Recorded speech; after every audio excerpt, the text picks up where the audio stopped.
Today on this edition of Channel 8 News, find out how you can make a film in 48 hours right here at K-State. Coming up next, a look at the changes coming to Aggieville. The weather's getting warmer, pollen is in the air, and allergies are in season. Find out more on Channel 8 News. This is KKSU-LD, covering Manhattan, Riley County, and the Flint Hills, broadcasting in high definition from Kansas State University. You're watching Channel 8 News. Welcome to Channel 8 News. I'm Grant Flanders. And I'm Damian Duran. The city of Manhattan is looking to improve Aggieville, one of Manhattan's most iconic districts of the community. Channel 8 reporter Darielle Nixon has more on the story. Aggieville has been a special part of the community of Manhattan for years. Over the course of the past year, the city of Manhattan has envisioned a plan called the Aggieville Community Vision to improve Aggieville and make it more enjoyable for the community. The plan consists of many changes, such as turning the entire Ville into more of a walking community, 5-story buildings lining multiple streets, parking garages, renovations to Triangle Park, and to improve coordination between pedestrians and automobiles, all of which were voted for by the community. We were able to put out a community survey to pretty much everybody it was open to. We got about 4,200 responses back from people who live in Manhattan, K-State students, K-State alumni, military members, business owners, even people that lived outside of the region were giving us their ideas. So through that we were able to really gather a good consensus on where the community wanted to go with Aggieville. Many of the changes in Aggieville are just concepts and could take years before they take effect. One of the reasons for this is because the city of Manhattan wants to make sure it's doing what is best for the community. We really wanted to, for the next thing that comes along, want to make sure that we know exactly how the community feels at this point and where they want us to go with the future of Aggieville. Another important aspect of the Aggieville Community Vision is to keep its historic value by preserving certain streets like Morrow Street and leaving many iconic buildings within the Aggieville area untouched. In the end, the Aggieville Community Vision wishes to increase housing, increase the economy of local businesses, increase safety, and increase overall community satisfaction. In Manhattan, I'm Darielle Nixon, Channel 8 News. If you have comments or questions about the new Aggieville Community Vision, please contact Manhattan City Hall. If you didn't get your fill of shamrocks and celebrations last weekend, you've still got another chance. Fake Patty's Day may be over, but Aggieville is going green again this weekend for St. Patrick's Day. The St. Patrick's Day Parade will start this Saturday at 1 p.m., but you can catch the annual road races starting at 10 a.m. Best races are kind of built around certain holidays. St. Patrick's Day road race in Aggieville. There's a parade. It's just kind of a fun day. This is like one of 7 or 8 races that we actually put on every year here in town. And it's a lot of fun. We'll have some music playing. We have a finish line announcer. It's just a fun time to kind of come out, and if you're not going to run, to cheer on the runners. If you're still going to be here for spring break, be sure to catch the celebration. But if not, want to know how to stay cost conscious while out of town next week? Channel 8's Alex Juergens has more. Spring break is quickly approaching. Students may want to go on extravagant vacations to exotic destinations across the world. Now, while you might think students will dump their entire bank accounts for a whole week of fun, think again. Junior Emily Waterworth is going to Cancun for 6 days and planned wisely with a group of friends. We've all actually kind of been saving up, having a set limit of spending money we're going to spend when we're there, and we also all saved up for how much the whole trip is going to cost. Emily thought about her trip through and through. However, some students may make errors without even knowing about them.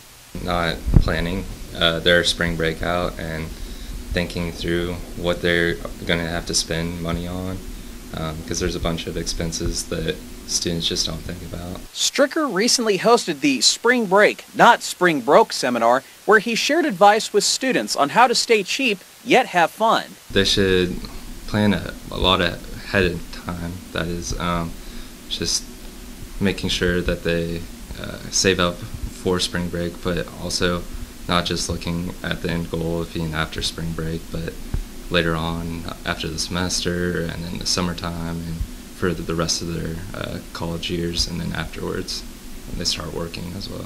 If you want to get ahead on next year's break, don't use financial aid to pay for your trip, stick to a budget, and cut out any unnecessary spending. It may be hard, but it can be done. I'm bringing around $300 or $400 to spend down there. In Manhattan, Alex Juergens, Channel 8 News.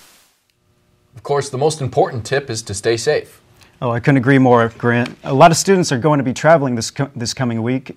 We go live to Eckert Automotive, where Channel 8 News' Jacob Valdez has more on staying safe on the roads. Jacob?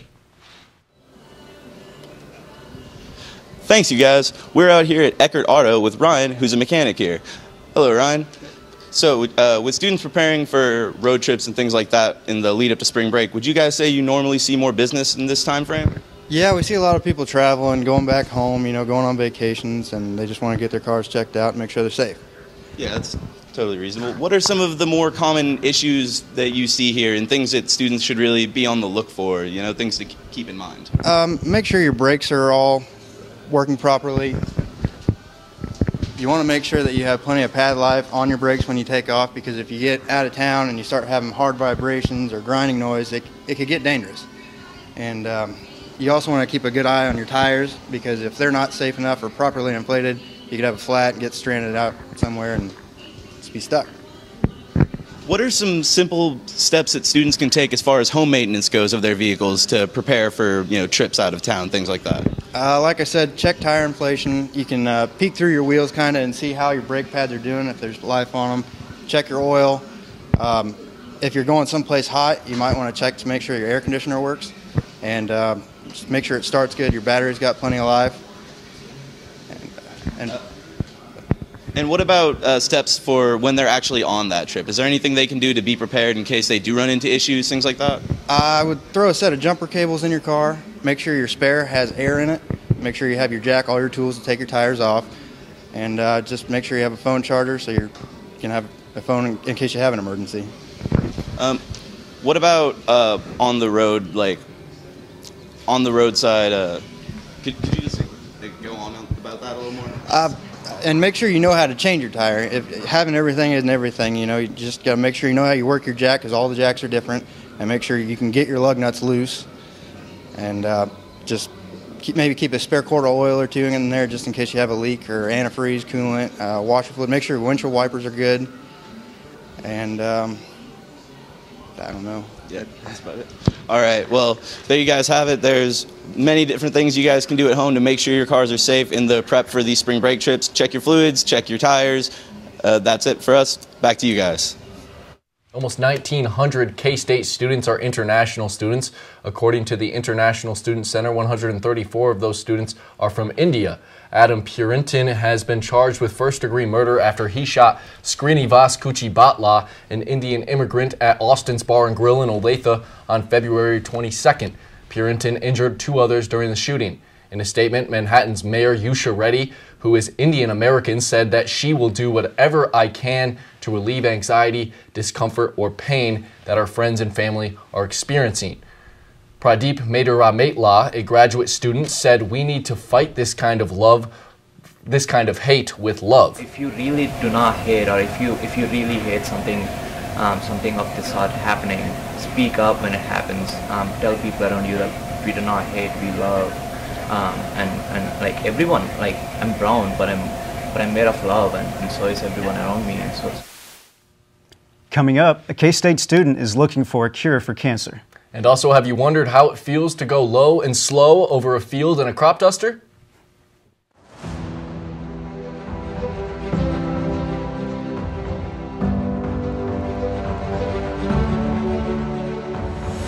I know a spot that I love full well. 'Tis not in forest, nor yet in dell. Ever it holds me with magic spell. I think of thee, alma mater.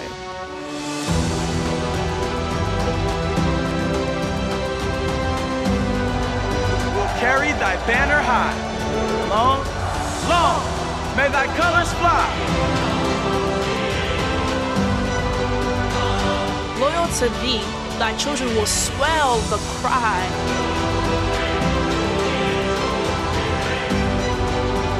Hail, hail, hail, alma mater. We may take different paths, but we all move forward, preparing for our future in the same historic library. We meet friends in the bustling student union, and experience the exciting atmosphere of campus events. We appreciate individual interests and shared passions. Many different paths, one distinct destination. How does campus life become life experience? Connections, involvement, you. Here at the A.Q. Miller School of Journalism and Mass Communications, our professors don't just teach the fundamentals of writing and videography. Dr. Tom Halak has been working for over a year on a documentary of his own that debuted March 1st on campus. Agricultural aviation has a long history in Kansas, and Dr. Tom Halak has taken it upon himself to tell the story using video. For more than a year, Dr. Halak has been traveling the state of Kansas, interviewing people that make their living flying slow and low over the fields of the Midwest. Dr. Halak says the Slow and Low documentary project began as an ode to his grandfather, who worked as an engineer for Boeing and had a great passion for aviation. When I moved here to Kansas, I thought this is a great opportunity for me to tell a story in memory of my grandfather. And so that's kind of how the whole project was born. Atmosphere Room of Hale Library, Wednesday, March 1st. Kansas Public Broadcasting stations in Wichita and Topeka will air the documentary in April or May. Nearly everyone knows someone afflicted with cancer, and if you do, then you also know how terrifying treatments can be. Evan Penner has more on one K-State student who is trying to change the way doctors fight the disease. In spite of their side effects, chemo and radiation treatments are some of the most effective options available at the moment to treat cancer. However, Taween Nguyen, a graduate student in chemistry at K-State, has pioneered a new form of nanoparticle to specifically combat bone cancer. With funding and support from the Nanotechnology Innovation Center of Kansas State, or NICS. And I feel, wow, this is so awesome. Like, look at it. It's just a tiny thing, but it can carry a large amount of drug, million molecules of drug, and it can deliver precisely to the cancer site. The particles are programmed to latch on to the highly calcified bone cancer tumors and deliver their payload of medicine directly to the source. Twins professors Dr. Santosh Ariel explains more about the effectiveness of nanoparticles versus chemotherapy. If you want to hit certain vehicle in a traffic, you don't know if you throw one stone it will hit or not, right? If you hit many stones, you will see that we can hit at least one car, right? So in the meantime, you are hitting some other cars, so it's not precise. So what the nanomedicine do is the precise delivery of the chemotherapeutics to the cell. These nanoparticles are not only useful for the treatment of bone cancer, but also for identification. The coating of the particles is infused with a magnetic contrast agent so that when it binds to the cancer, it will alert doctors to the location of the tumors on an MRI scan. Nguyen says although there are thousands of cases of bone cancer every year, the main threat can come from the metastasis of other cancer cells into the bones. Nguyen and Ariel hope that this new treatment will be out on the market helping patients soon. In Manhattan, I'm Evan Penner for Channel 8 News. Nguyen has also won several awards for her research. She earned first place at K-State's Graduate Research, Arts, and Discovery Forum in 2016 for her previous findings on this subject. She also placed first at K-State's 3-minute thesis competition in addition to winning the People's Choice Award. On Tuesday, the second annual TEDx MHK event took place in the Purple Mask Theater. The event was also simulcast in the Union Courtyard for those who couldn't get tickets to the exclusive event. For those familiar with TED Talks, the X in the event name stands for Independently Organized. The Union Program Council brought in 9 speakers, including several students from K-State, to speak on the event's broad topic, which was Reframe and Refocus. The topics for the speeches ranged in variety from viruses being used to fight cancer and other genetic disorders to restructuring senior living. One of the important aspects of the night was encouraging those in attendance to change their perception of those around them and live a more encouraging life through personal pledges. The theme Reframe and Refocus meant a lot to the final speaker for the night, Brady Miller, who spoke on changing the creative process. You only have limits when you put limits on what you can do. So if you don't impose any limits, if you start from scratch with every project you're doing, then there's nothing that you can't do. There's nothing that you can't build. There's nothing that you can't create. If you are interested in watching the speakers from the event or learning more about TEDx, check out TEDx MHK.com. Have you noticed it's starting to get a little warmer outside? Coming up on Channel 8 News, we take a look at weather. Land Grant University, entrusted with serving the needs of our communities and world through the nation's most important research and testing. We don't cater to what's popular. We come together to find out what's next, what will save lives and better the world. Since 1863, our values haven't changed, but our methods have. What defines a land-grant university? Community, progress, you. The limestone embedded in our history is the foundation of who we have become and what we can become tomorrow. We find inspiration in the past, new possibilities in our present, and anticipation for tomorrow's journey. Yesterday's triumphs are today's proud traditions, a transformation where a hall becomes a home, students become family, and research becomes reality. How do we build upon K-State's strong foundation? Innovation, collaboration, you. I'm Ngọc Trân from Đà Lạt, Vietnam. I'm Raphael from St. Mary's, Kansas. Mình nói cả tiếng Việt và tiếng Anh. I only speak one language, unless you count Pig Latin. Oh, you don't? Okay, one language. I'm new to K-State and want to experience everything I can in Manhattan. I'm hungry. Do you want to go eat some ice cream? Sure. Become an international buddy today and develop new friendships and experience different cultures. How do you say Wabash in your language? What's a Wabash? It's about to be that time of year for Kansas State's filmmakers to unite. The K-State 48-hour film festival is set to kick off on April 6th. The festival gives students a chance to team up and make a 2 to 6 minute film in just 48 hours. There are no parameters on what the film must be about. They just have to include a required line, location, and prop that will be determined before the contest. It is the second year of the event's existence. A little over 100 students participated a year ago. Around 200 are expected to compete this year. The professional filmmakers throughout the Midwest. It's based on at least 3 criteria. So one is artistic merit. One has to do with just the storytelling. You know, how well is the story told? Is there a beginning, a middle, and an end? And one has to do with the technical competencies. Does it look right? Does it sound right? You know, what's the overall technical merit of it? There's actually a form that will show you how it's going to be judged.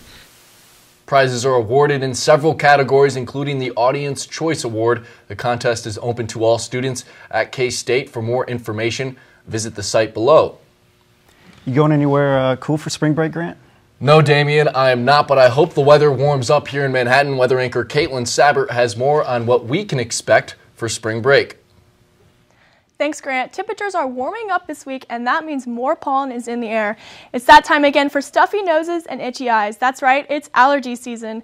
As we take a look at the allergy forecast, we have medium to high amounts of pollen throughout the air, and as you can see on Sunday, we have a high amount of 10 for pollen this week, so you might want to get your tissues ready. Surprisingly, the tree pollen report is low, but our top allergens this week are juniper, maple, and elm, so you might want to stay away from those. Moving on to our national temperatures and forecast. Up towards the west, towards Seattle, 45 degrees, a little chilly with some rain. I'll make sure to bring a coat when I head to Seattle for spring break. Los Angeles, consistent, 70 degrees, sunny. If you're heading to spring break for Los Angeles, make sure you enjoy the beautiful weather. Towards the south, Dallas, just a little bit colder with some clouds. Up north towards Chicago, a little bit chilly but sunny. Surprisingly, Atlanta is 35 degrees and sunny. But up northeast towards New York, we have 25 degrees. Looking west again towards Goodland, Kansas, 65 degrees if you're heading towards the mountains. Enjoy that weather. And then Riley County, it's 50 degrees. Kansas City, 50 degrees, pretty consistent. And towards the south, a little bit colder at 48 degrees. Sending it back to you guys at the desk. Coming up after the break, we take a look at Wildcat baseball and basketball. Also a look at the latest in Manhattan high school sports.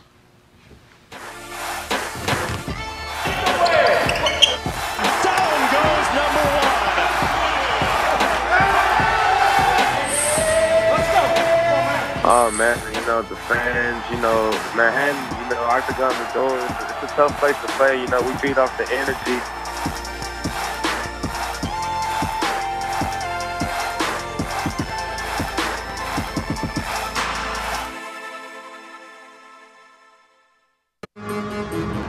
Better get ready, because here come the Wildcats. Wiesman, does she hit a fourth? Oh my goodness, in the zone! Lewis running the floor, catches, spins, and scores. How about that footwork? K-State have won in the first round of the NCAA tournament.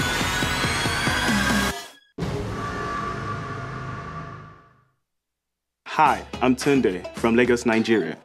And I'm Ronnie from Spring Hill, Kansas. During festivals, I wear my kaftan. On K-State game days, I wear purple and a foam finger. I've never been to an American football game. I've never been out of this country. You want to go tailgating this weekend? Sure. Become an international buddy today and develop new friendships and experience different cultures. Would you happen to have a purple kaftan? Only for game days.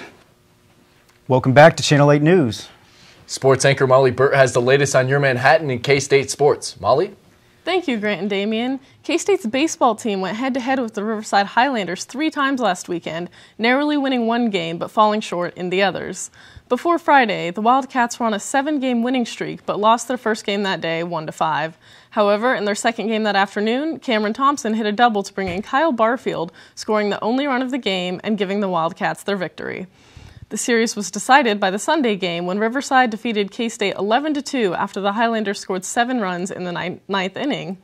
The Wildcats were set to face off against Creighton on Tuesday, but the game was canceled the same day due to inclement weather conditions. Finally, last night, the team vied for a win against Omaha, but scored only 2 runs to Omaha's 5. Parker Rigler was the talk of the team last week when he was named Big 12 Pitcher of the Week for his no-hitter against Eastern Illinois. It was the team's first no-hitter since 1991 and the 9th in program history. The Wildcats look forward to a triple-header against Iowa this weekend. The K-State women's tennis team played 3 matches at home last weekend, beginning with Nebraska-Omaha, who the Wildcats stopped short at 7-0. The women won every match in straight sets. Livia Cernu stood out in singles when she took her 11th win, a team high. Number 6 Texas Tech caused more of a racket the same day, ultimately defeating the Wildcats 4-0 in the Big 12 opener. Texas Tech is also currently ranked 24th in the country. Despite the sweep, the Wildcats remained optimistic going into their match against TCU 2 days later.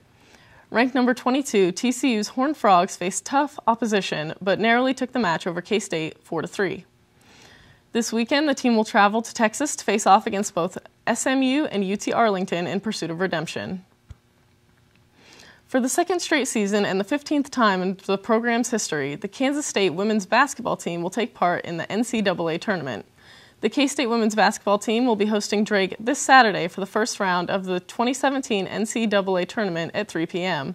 K-State is the 7th seed in the Lexington region and Drake is the 10th seed. K-State currently leads the overall series with Drake 12-5. This will also be the first time head coach Jeff Mittie faces Drake. The winner of the game will go on to face the winner of the Stanford and the New Mexico State game on Monday. The K-State men's basketball team is also in the NCAA tournament this year. On Tuesday night, K-State faced Wake Forest for the NCAA tournament's first 4 in University of Dayton Arena. Wesley Iwundu had his career best with 24 points. It was also his 6th career 20-point game.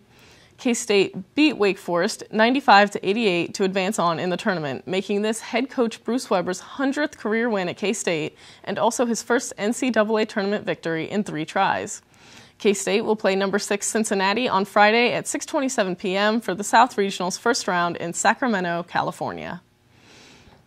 This last Saturday, the Wildcats traveled to College Station, Texas, to compete in the track and field NCAA championships. The K-State women placed 27th and the men placed 48th.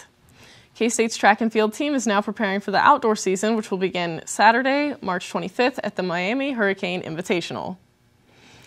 Coming off of a 9-4 season that ended with the Texas Bowl victory, Kansas State football fans can get their first look at this year's Wildcats as the annual Purple and White Spring Game will be held on Saturday, April 22nd, starting at 1:10 p.m. in Bill Snyder Family Stadium. Complete details for the game will be announced at a later date, but tickets are available through the K-State Athletics ticket office now and cost only $5. That's all for Manhattan and K-State sports. Back to you, Grant and Damien. Thanks, Molly, for the update. And stay tuned right here for our final weather report after the break for Channel 8 News. I'm Kathleen from Meiningen, Germany. I'm Ginger from Overland Park, Kansas. I've traveled to London and saw the Parliament, studied in Mexico City, spent the summer in Austria, went skiing in the Alps. Oh, and I visited the Eiffel Tower in Paris. Well, I've been to the world's largest ball of twine.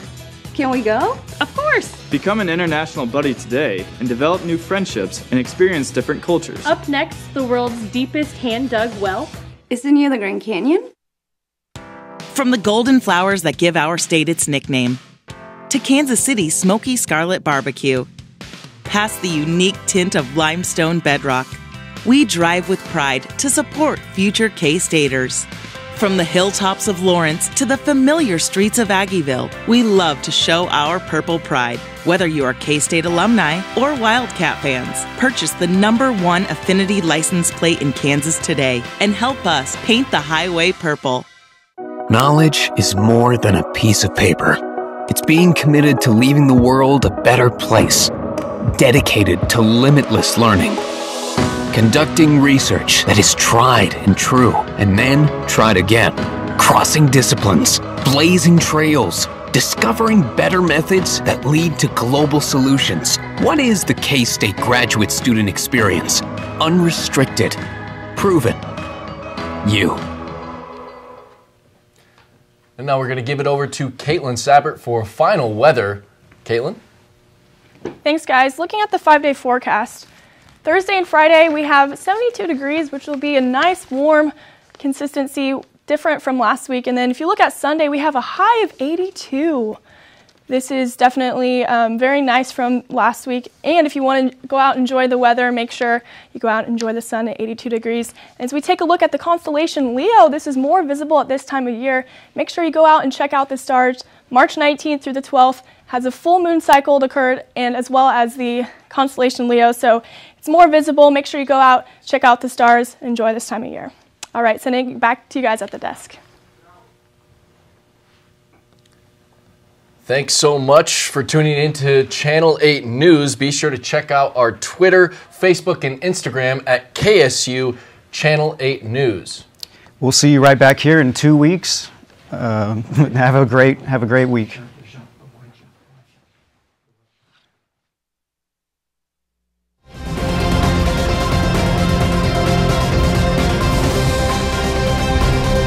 This is Channel 8 News.